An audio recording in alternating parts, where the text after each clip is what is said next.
Bonjour et bienvenue sur ma chaîne Cédric Ali. Religion, politique, histoire, culture française et du monde entier.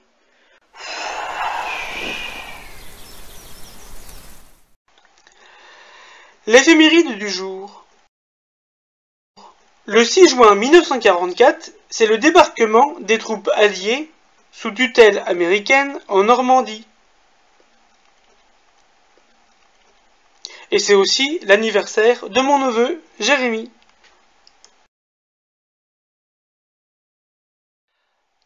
Ali était le fils d'Abou Talib, fils d'Abul Muttalib, fils de Hashim, fils d'Abd Manaf. Sa mère était Fatima, fille de Assad, fille de Hashim, fille d'Abd Manaf. Quant à son extérieur, Ali était brun, de taille moyenne. Il avait de grands yeux et le ventre proéminent. Le devant de sa tête était chauve. Il mourut de la mort des martyrs à l'âge de 63 ans, après avoir exercé le pouvoir pendant 4 ans et 9 mois.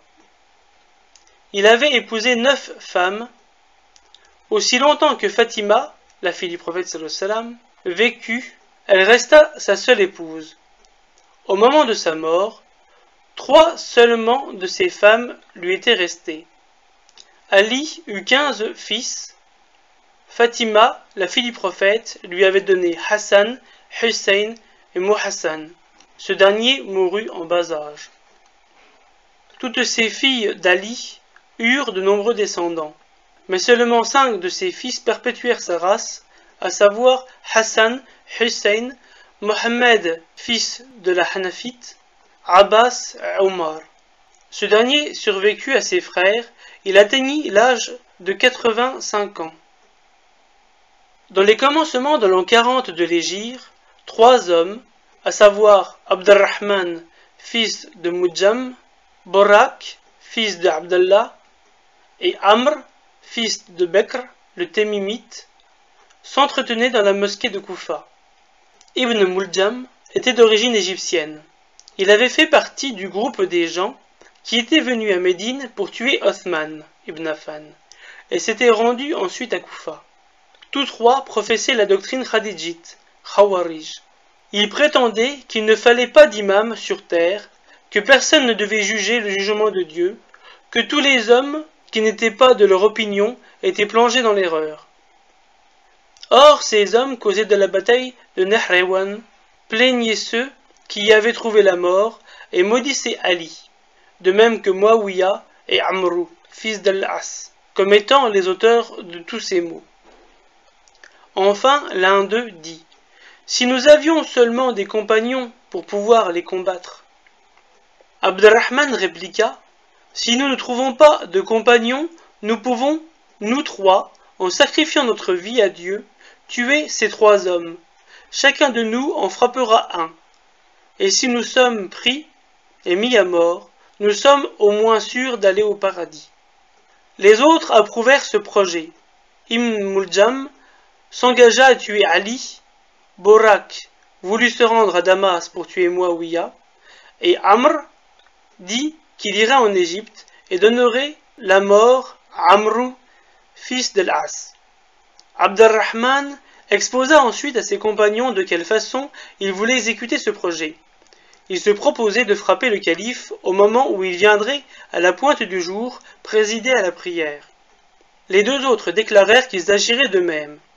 Ils convinrent ensuite que les 3 victimes devaient tomber le même jour afin qu'il n'y eût pas de survivants qui pût s'emparer de l'Empire, et que l'exécution devait avoir lieu au mois de Ramadan, parce que dans ce mois, les mosquées étaient remplies de monde. Il y aurait possibilité pour eux de s'échapper. Ils choisirent le vendredi, 17e jour de Ramadan, et après avoir trempé leurs sabres dans un poison, ils se séparèrent. Borak partit pour la Syrie, Amr pour l'Égypte, et Abdurrahman resta à Koufa. Abdurrahman, fils de Muljam, qui était resté à Koufa, demeurait dans le quartier des Beni Kinda. Ceux-ci étaient en majeure partie khadijites. Ils avaient perdu plusieurs des leurs à la bataille de Nahrewan. Ils étaient ennemis mortels de Ali. Il y avait parmi eux une femme, la plus belle femme de Koufa, nommée Qottam, fille de Shijna. dont le père, le frère, l'oncle et 12 autres parents avaient trouvé la mort à Nahrawan. Ibn Muljam aimait cette femme et demanda sa main. La femme lui dit « Tu n'es pas en état de me payer le don nuptial. »« Je donnerai tout ce que tu demanderas, » répliqua Ibn Muljam. « Je demande, reprit la femme, 3000 dirhams, une servante, un esclave et la tête de Ali. » Ibn Muljam dit « Tu auras tout cela, car moi-même je suis venu d'Égypte pour tuer Ali. » Quttam pensa d'abord qu'il plaisantait, mais lorsqu'il lui en eut dit davantage, elle reconnut qu'il parlait sérieusement. En conséquence, elle lui promit de devenir sa femme aussitôt qu'il aurait accompli les conditions exigées par elle. Au moment où Ali entra dans la mosquée, Ibn Muljam, qui l'attendait, se précipita sur lui.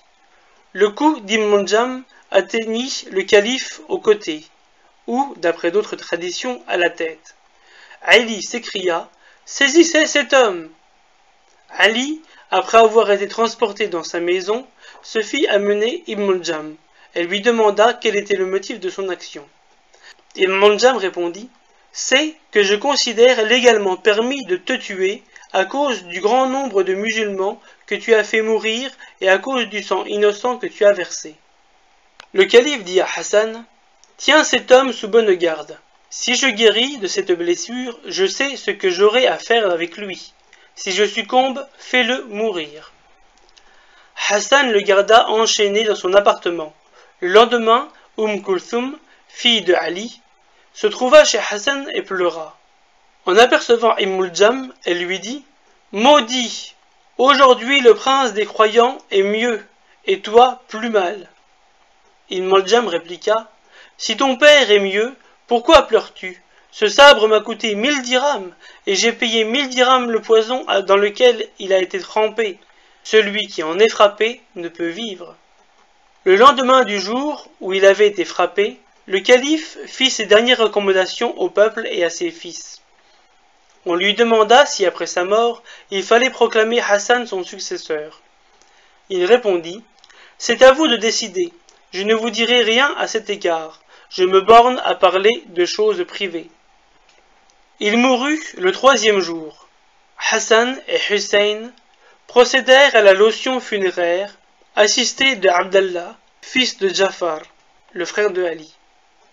Ils ensevelirent Ali, récitèrent sur son cœur la prière de 9 tekbir et l'enterrèrent dans le palais de Koufa. Hassan, proclamé le lendemain, donne l'ordre de mettre à mort Ibn Muljam. Celui-ci dit « Laisse-moi vivre jusqu'à ce que je t'ai assuré le califat. Tu pourras me tuer ensuite si tu veux. »« Que veux-tu faire » demanda Hassan. « J'irai tuer Muawiya et je m'engage à revenir ici. » Hassan néanmoins persista dans sa décision et Ibn Muljam fut brûlé. Extrait tiré de la chronique de Tabari, Histoire des prophètes et des rois, écrit par Mohammed ibn Jarir al-Tabari. Je n'habite pas sous un tipi, mais vous pouvez mettre un pouce bleu ou vous abonner. Salut!